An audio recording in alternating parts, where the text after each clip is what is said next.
Querido, abra sua Bíblia comigo em Apocalipse capítulo 5.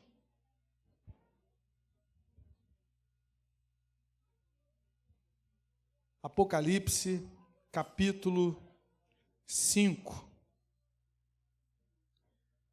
Apocalipse significa revelação. Se você já teve a curiosidade de ler o primeiro versículo desse livro, você vai ler exatamente isso. Revelação de Jesus Cristo. Revelação, revelar, significa tirar o véu. De uma maneira muito simples para a gente entender o que é revelar. Revelar é tirar o véu. Talvez você já teve a oportunidade de estar num teatro, aguardando ali a apresentação, e você fica do outro lado da cortina, né? Você sabe que a qualquer momento vai aparecer um personagem ou alguns personagens. E aqui exatamente isso. A igreja de Jesus estava passando por adversidades.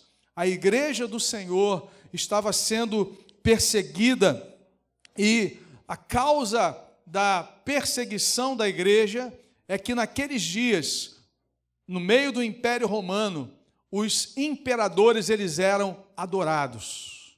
E a igreja de Jesus, homens e mulheres como eu e você, que foram comprados pelo sangue do Cordeiro, se recusaram a fazer isso. O imperador era chamado de Quírios, o Senhor, mas a igreja de Jesus reconhece que só há um Quírios, só há um Senhor, e o seu nome é Jesus Cristo. E diante dessa pressão, diante das adversidades, Deus, no meio daquele caos, permite que João, o apóstolo, já com a sua idade avançada, fosse parar na ilha de Patmos, e ali ele vai revelar a sua grandeza. Revelação de Jesus Cristo.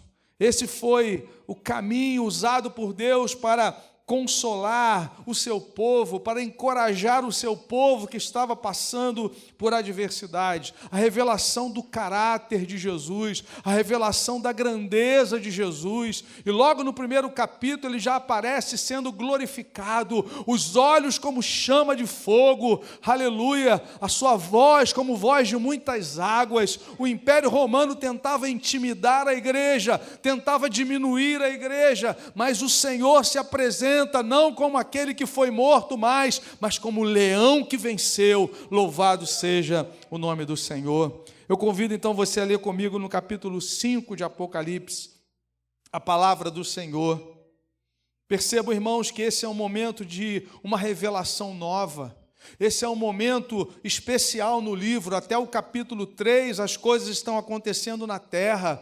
Até o capítulo 3 nós temos a palavra de Jesus às igrejas da Ásia Menor, mas a partir do capítulo 4 há um momento em que uma porta se abre no céu. 4:1 diz: depois destas coisas olhei, e eis que havia uma porta aberta no céu.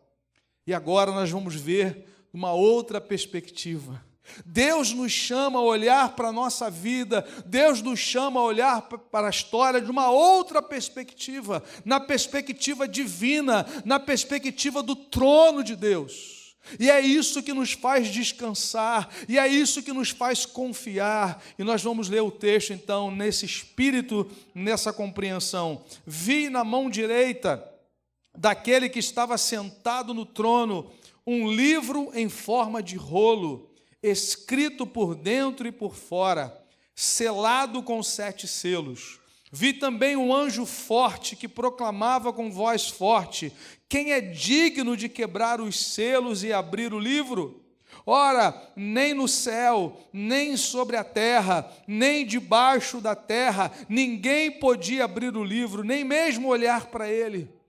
Eu chorava muito, porque ninguém foi achado digno de abrir o livro, nem mesmo de olhar para ele. Então um dos anciãos disse: não chore, eis que o leão da tribo de Judá, a raiz de Davi, venceu para quebrar os 7 selos e abrir o livro. Então vi no meio do trono e dos 4 seres viventes e entre os anciãos em pé um cordeiro que parecia que tinha sido morto. Ele tinha 7 chifres, bem como 7 olhos, que são os 7 Espíritos de Deus enviados por toda a terra. O cordeiro pegou o livro da mão direita daquele que estava sentado no trono, e quando ele pegou o livro, os 4 seres viventes e os 24 anciãos se prostraram diante do cordeiro, tendo cada um deles uma harpa e taças de ouro cheias de incenso, que são as orações dos santos, e cantavam um cântico novo, dizendo: digno és de pegar o livro e de quebrar os selos, porque foste morto, e com o teu sangue compraste para Deus os que procedem de toda tribo, língua, povo e nação. E para o nosso Deus os constituíste reino e sacerdotes, e eles reinarão sobre a terra.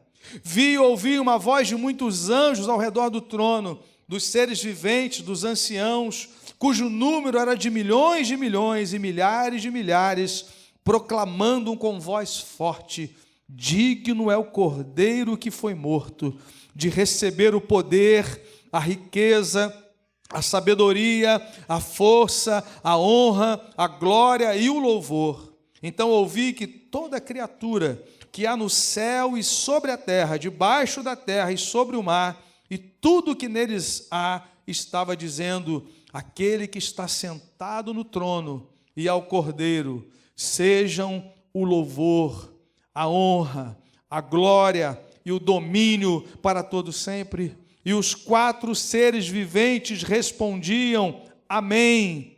Também os anciãos se prostraram e adoraram. Amém, irmãos? Louvado seja o nome do Senhor. Os intérpretes bíblicos dizem que capítulos 4 e 5 é uma realidade única. Nós estamos vendo 2 partes de uma única visão da glória de Deus. No capítulo 4, do versículo 11, a palavra diz: tu és digno, Senhor, e Deus nosso, de receber a glória, a honra e o poder. Qual é a razão pela qual Deus é digno de receber toda a honra, toda a glória e todo o poder? Pelo fato dele ser o Criador. Na segunda parte do versículo 11 do capítulo 4 diz: porque criaste todas as coisas, e por tua vontade elas vieram a existir e foram criadas. No capítulo 4 nós encontramos a dignidade de Deus em receber toda a glória e honra, porque Ele é o Criador. Mas no capítulo 5, o Cordeiro é digno de receber toda a honra, toda a glória e todo o louvor, porque Ele é o Redentor. O Redentor que vive pelos séculos dos séculos. Spru, na Bíblia de Fé Reformada, ele comenta esses 2 capítulos dizendo o seguinte: nos capítulos 4 e 5, João relata as 2 partes de uma única visão da glória de Deus. Da criação, em Apocalipse 4:11, a ação muda para o foco na redenção e na recriação. Os propósitos da redenção e governo de Deus só podem ser realizados por meio daquele que é singularmente digno, Jesus Cristo. Amém, queridos? Nosso Deus é digno de ser adorado porque Ele é o nosso Criador. Nós não somos frutos do acaso, nós não somos frutos de uma explosão cósmica, nós fomos criados à imagem e semelhança de Deus. Nós fomos pensados na eternidade, nós fomos projetados na eternidade. Mas, amados irmãos, nós nos separamos de Deus, nós nos afastamos de Deus, nós declaramos independência de Deus no Éden, dizendo nós podemos ser iguais a Deus, então nós não precisamos nos render a Ele. O resultado disso foi separação, o resultado disso foi desconexão. Nós já nascemos desconectados, mas Deus, na sua bondade, não somente nos criou, mas Ele entregou o seu bem mais precioso. Aquele que nos criou, que é digno de adoração, no capítulo 4, é aquele que envia o seu Filho amado para nos comprar, para nos resgatar. Louvado seja seja o nome do Senhor. Se em 4:11 ele é digno de ser adorado por ser o Criador de todas as coisas, em Apocalipse 5:9, o Cordeiro de Deus é digno de ser adorado por ser o Redentor daqueles que creem. E pelo fato de Jesus ser o Redentor, e esse é o ponto de João aqui nesse capítulo 5, pelo fato dele ser o Redentor, a história agora está nas suas mãos. E essa verdade que consolou o apóstolo João. João olha para o livro da história, selado, todo escrito e selado, ou seja, a história já consumada na perspectiva divina, mas ele não percebe nenhuma pessoa capaz de assumir as rédeas da história, nem no céu, ou seja, nenhum serafim, nenhum querubim, nenhum arcanjo, nenhum anjo, nem na terra, nenhum rei, nenhum político, nenhum profeta, nenhum poeta, nem debaixo da terra, nenhum demônio, ninguém é capaz de governar a história. Só uma pessoa tem o poder de governar a história, o Cordeiro que foi morto, mas que vive pelos séculos dos séculos. João é consolado, a igreja é consolada, nós não precisamos chorar, porque a história está nas mãos de Jesus Cristo, o Senhor dos senhores, o Rei dos reis. Ele é o leão da tribo de Judá. Quando Jacó está profetizando sobre a sua descendência, em Gênesis capítulo 49, um pouquinho antes da sua morte, ele profetiza sobre os seus filhos que representam as 12 tribos de Israel. E quando ele fala de Judá, ele diz Judá, que significa louvor, seus irmãos o louvarão, o cetro, o governo não se arredará de Judá, louvado seja Deus. Hebreus 7 diz que Jesus, ele é da tribo de Judá, e ao mesmo tempo ele é raiz de Davi, ele é descendente de Davi. Deus fez uma promessa ao rei Davi de que não lhe faltaria sucessor, que um sucessor dele se assentaria no trono para todo sempre. Ora, isso não se concretizou com Salomão. Salomão era pecador e morreu. Isso não se concretizou com Roboão e nem com nenhum de outros dos seus descendentes. Isso só pode se cumprir em Jesus Cristo. O anjo do Senhor, quando anuncia a Maria do nascimento de Jesus, ele diz: Maria, não temas, você dará à luz um filho, Deus lhe dará o trono de Davi, e ele reinará para todo sempre. Aleluia! Ele é o leão da tribo de Judá, ele é a raiz de Davi. Imagina o impacto disso na vida de irmãos e irmãs no primeiro século, que acordavam ameaçados, que poderiam a qualquer momento virar espetáculo para os imperadores, que poderiam acordar e alguém bater a porta dizendo: chegou a sua vez, agora você vai virar tocha viva para iluminar as festas do imperador, porque vocês não se curvaram, não aceitaram se curvar diante de outro Senhor que não seja Jesus Cristo. O Senhor começa a consolar a sua igreja. E nós somos consolados nessa manhã, irmãos. Não importa para onde essa história está caminhando, não importa quem será o próximo Papa, não importa quem será o próximo presidente da nossa nação, não importa quem é o irmão dele, não importa quem é a família dele, o que importa é que a nossa vida está nas mãos de Jesus Cristo. Ele é o Senhor, Ele nos comprou, Ele nos resgatou, Ele pagou a nossa dívida na cruz do Calvário, a santidade de Deus foi satisfeita, por isso Ele ressuscitou dentre os mortos. A ressurreição é a prova de que aquele sacrifício foi aceito pelo Pai. E Hebreus 1 diz que depois de ter feito a purificação dos pecados, Ele assentou-se à direita da majestade, Ele reina para sempre. Louvado seja o nome de Jesus.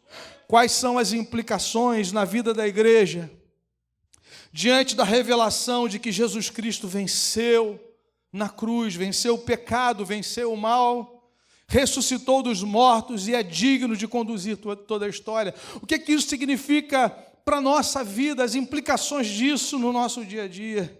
Em primeiro lugar, a igreja de Jesus é encorajada a orar na história.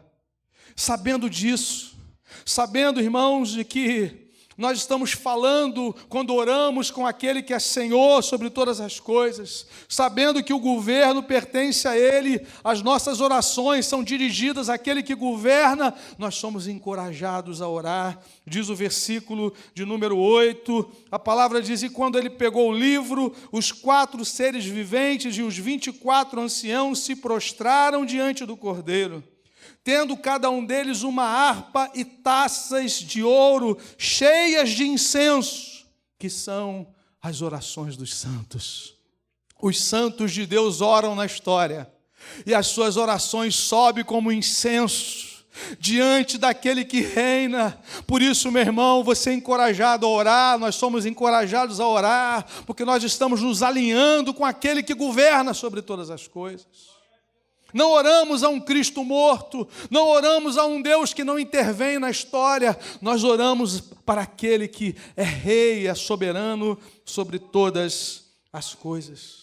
Hebreus 4 nos diz que quando nós nos aproximamos de Deus por meio de Jesus, nós chegamos junto ao trono da graça. E lá nós encontramos no trono da graça socorro para a ocasião oportuna, nós encontramos graça, nós encontramos favor, porque nós oramos em nome de Jesus.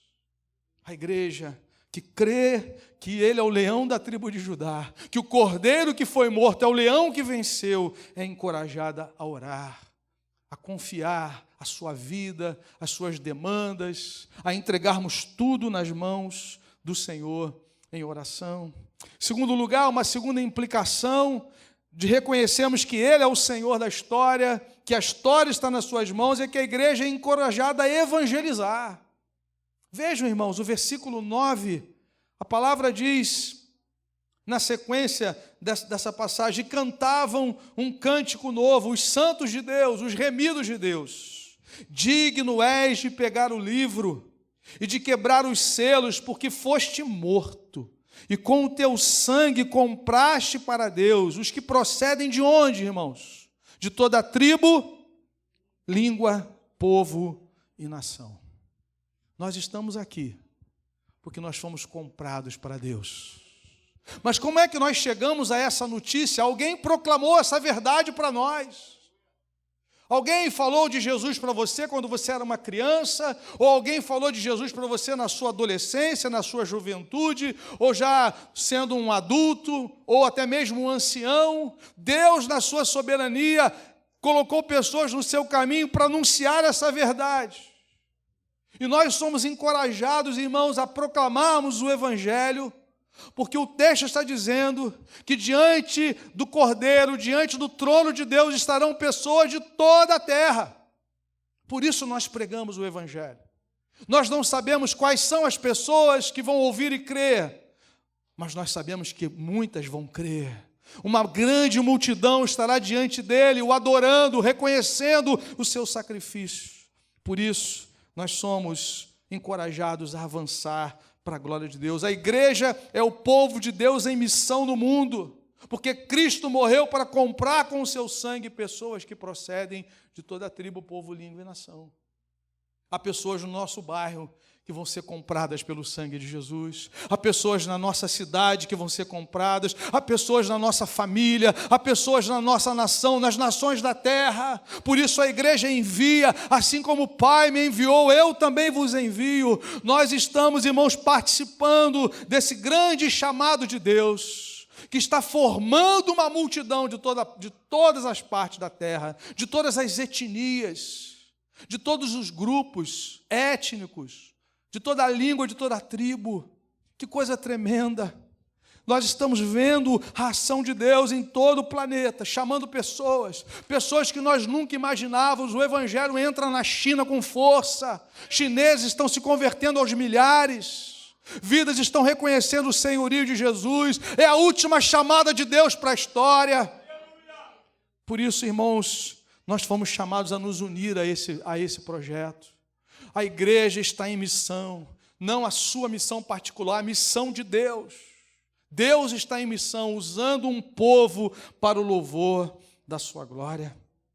Terceiro lugar, terceira implicação do reconhecimento do senhorio de Jesus É que a igreja é encorajada a assumir a sua identidade na história. Quem somos agora? Estávamos perdidos e fomos achados. Em João 9, nos alinhamos com aquele cego de nascença, dizendo aqui em Cristo, nós enxergamos, nós éramos cegos e agora nós vemos. A graça de Deus abriu os nossos olhos e reconhecemos a Cristo como Senhor. E o texto vai dizer que essas pessoas que foram compradas, elas foram constituídas. Isso significa, irmãos, uma mudança de identidade. Ele nos constituiu. O que importa para mim e para você agora é naquilo que nós fomos constituídos, não aquilo que nós éramos antes de conhecermos a graça de Deus. O que você era não importa mais, o que importa é que você foi comprado. Você pertence a Jesus Cristo porque Ele comprou, Ele pagou pela sua vida. E ao comprar você, Ele te constituiu num reino de sacerdotes, louvado seja Deus. Já reinamos com Cristo espiritualmente, estamos assentados nos lugares celestiais, mas nós reinaremos com Ele plenamente na sua segunda vinda. Nós o veremos face a face. Nós andaremos com Ele para sempre na eternidade, louvado seja Deus. Se com Ele sofremos, com Ele seremos glorificados. É promessa do Senhor. Fomos constituídos em um sacerdócio. Agora nós podemos orar. Agora nós temos livre acesso à presença do Pai. Não precisamos de mediadores humanos, não precisamos de sangue de animais, porque o sangue de Jesus é suficiente. Agora nós temos acesso à presença viva e eterna do nosso Pai, por meio de Jesus. Louvado seja Deus. Mais uma implicação. A igreja de Jesus é encorajada a viver em total consagração a Cristo na história. Conclusão não poderia ser outra. Se Ele é o cordeiro que foi morto e é o leão que venceu, Ele é digno de receber o que, irmãos? Tudo. Ele é digno de receber a reverência, a adoração em todas as coisas. O resultado disso é consagração plena. A Ele seja o poder. Olha que conclusão maravilhosa. Não é César, não é imperador, não é Domiciano, não é Nero, não é Diocleciano, não é Vespasiano, não é Cláudio, não é Adriano. Eles passaram, eles morreram, mas Jesus é o Senhor, a Ele o poder. A Ele o poder, louvado seja Deus, a Ele a riqueza. Ele é o Senhor de tudo, Ele é o dono de todas as coisas, ao Senhor pertence a terra e tudo que nela há, o mundo e a sua plenitude. Ele é o dono do ouro e da prata, a Ele a riqueza. Por isso nós somos chamados a consagrar a Ele tudo que Ele nos dá, a sabedoria. Queridos, num contexto greco-romano, em que a filosofia grega imperava, as pessoas eram dependentes do pensamento de Sócrates, de Platão, de Aristóteles. João está dizendo, a Ele pertence a sabedoria. Toda a sabedoria vem de Deus, toda a força pertence a Ele, louvado seja Deus. O texto nos fala que 7 chifres, 7 olhos. Chifre representava poder, força. 7 é a plenitude. Nele reside toda a plenitude, toda a força, toda a autoridade, todo o poder. Bendito é o nome do Senhor. Ele merece a honra. Honra significa primazia, destaque, reverência. A Ele seja a glória, ou seja, só Ele merece ser adorado, exaltado.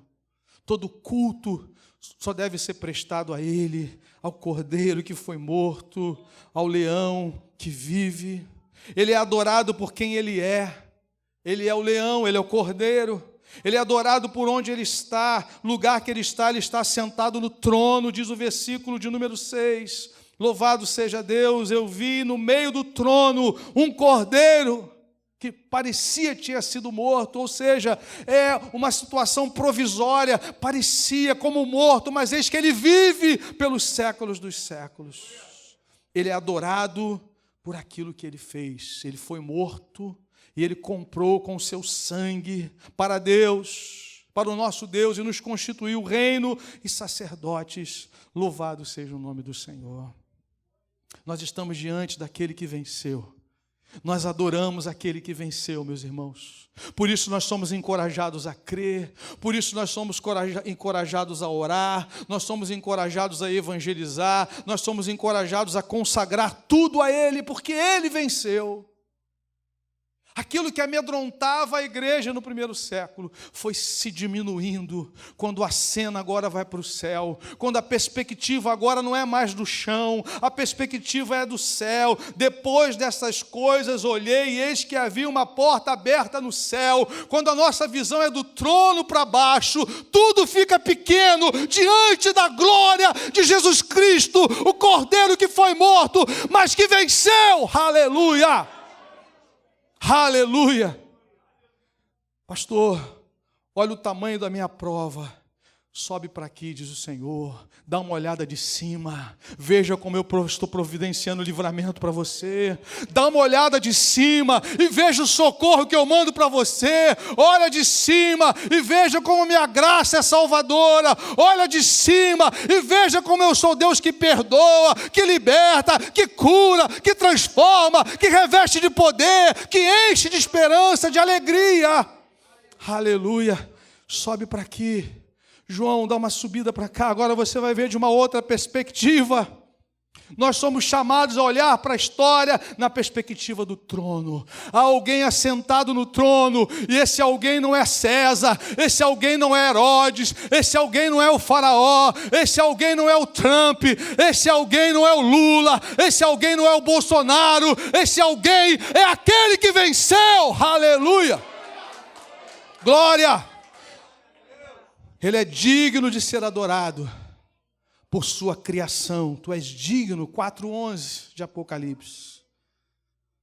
Mas tu és digno também, porque o Senhor é o Redentor. O Cordeiro é digno. Louvado seja Deus. Cantavam um novo cântico. Nós somos chamados a cantar, irmãos. A cantar um novo cântico. Curiosamente, quando ele foi preso, ele cantou um cântico. Somos chamados a cantar um novo cântico. Que novo cântico é esse? Digno és de pegar o livro e quebrar os selos, porque foste morto e com o teu sangue compraste para Deus os que procedem de toda a tribo, língua, povo e nação. O Cordeiro é digno de ser adorado, meu irmão. Não olhe para as dificuldades que você está enfrentando na perspectiva humana, na perspectiva das limitações que nós temos, mas sobe para cá, diz o Senhor. Olha de cima, confia naquele que tem todo o poder, toda a glória, toda a força, toda a autoridade. Ele é o Senhor. A igreja na terra não tem o que temer, porque o Cordeiro gentil que foi morto e comprou o seu povo com o seu sangue, com o sangue do seu sacrifício substitutivo, é o leão feroz da tribo de Judá, que venceu e recebeu do Pai toda a autoridade no céu e na terra. A igreja descansa nele, a igreja confia nele, a igreja adora ele, a igreja proclama o nome dele, a igreja se humilha diante dele, a igreja é dele. A igreja não é do homem, a igreja é dele, porque ele comprou com o seu sangue e selou o seu povo com o seu Espírito.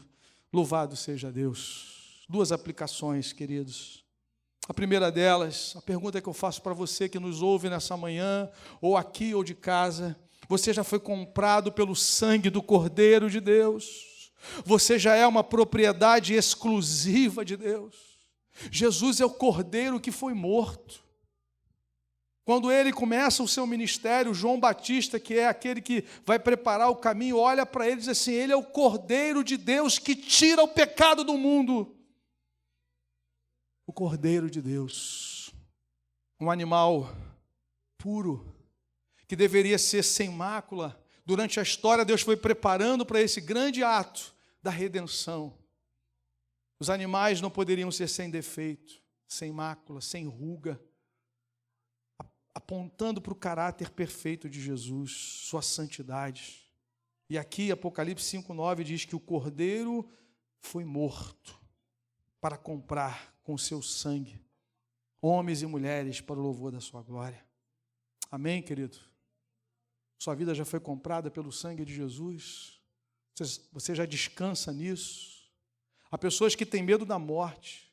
Há pessoas que têm medo da vinda de Jesus, que vai ser a qualquer momento. Há pessoas que têm dúvidas, o que vai acontecer quando nós cruzarmos a história e entrarmos na eternidade. Eu digo para você, se alguém ainda não foi comprado pelo sangue de Jesus, esse pavor é real, é legítimo, porque a única realidade que afasta de sobre nós a ira santa de Deus, contra todo pecado, toda rebeldia contra Ele, a única realidade capaz de remover isso de nós é o sangue de Jesus. Deus se torna favorável a nós, propício, essa é a linguagem do Antigo Testamento, favorável através do sacrifício de Jesus, que foi único, eterno e não precisa ser repetido. Se você ainda não descansa no sangue de Jesus, você não tem descanso na sua alma. E nessa manhã Ele chama você a se render a esse alto preço que foi pago para resgatar você, a celebrar isso, a viver para a glória dEle, reconhecendo que Ele é o Cordeiro que foi morto, mas que vive pelos séculos dos séculos. A segunda aplicação, a sua adoração é exclusiva ao Cordeiro que foi morto, mas vive pelos séculos dos séculos, ou o seu coração está dividido. Esse livro foi escrito, o último livro da Bíblia, para consolar uma igreja que estava sendo pressionada a se curvar diante de outros altares. Mas o livro abre como revelação de Jesus Cristo. Ele começa o livro e ele termina o livro. Ele é o centro da história, ele é o centro das Escrituras. Tudo aponta para ele. A nossa fé, a nossa dependência, a nossa esperança estão nele, porque ele é o Senhor, o Salvador eterno. Há pessoas que ainda têm uma adoração dividida. Os nossos irmãos no primeiro século não morreram, ou melhor, morreram, não negaram a Cristo, porque não quiseram se curvar diante do imperador. Só havia um altar, cujo centro da adoração era o trono de Deus, e ao seu lado está o Cordeiro que foi morto, mas que vive pelos séculos dos séculos. Essa adoração não se dá somente, meus irmãos e irmãs, aqui no ambiente de culto, mas essa adoração é na nossa vida, nas escolhas que fazemos diariamente, na renúncia que temos ao pecado, nas escolhas pela obediência, pela adoração. Isso é adoração. Por isso que o texto está dizendo que ele é digno de receber, não os cânticos no momento do culto, mas de receber a honra, a glória, a força, o poder, a sabedoria, a riqueza. Tudo é para ele agora. As decisões que tomamos agora são em prol do reino dele, em prol da grande comissão, desse grande projeto eterno, de chamar pessoas de toda tribo, povo, língua e nação. Quando você ora, quando você testemunha, quando você oferta e dizima na casa do Senhor, você está alinhado a esse projeto eterno. Louvado seja Deus. Por isso, tanta luta para você ser fiel a Deus. Mas nessa manhã, o Senhor está dizendo, sobe para cá, olha por cima, eu estou sentado no trono, eu governo sobre a sua vida, a sua casa, o seu trabalho, as suas finanças, a sua saúde, o seu casamento, os seus filhos. Eu governo sobre a sua vida.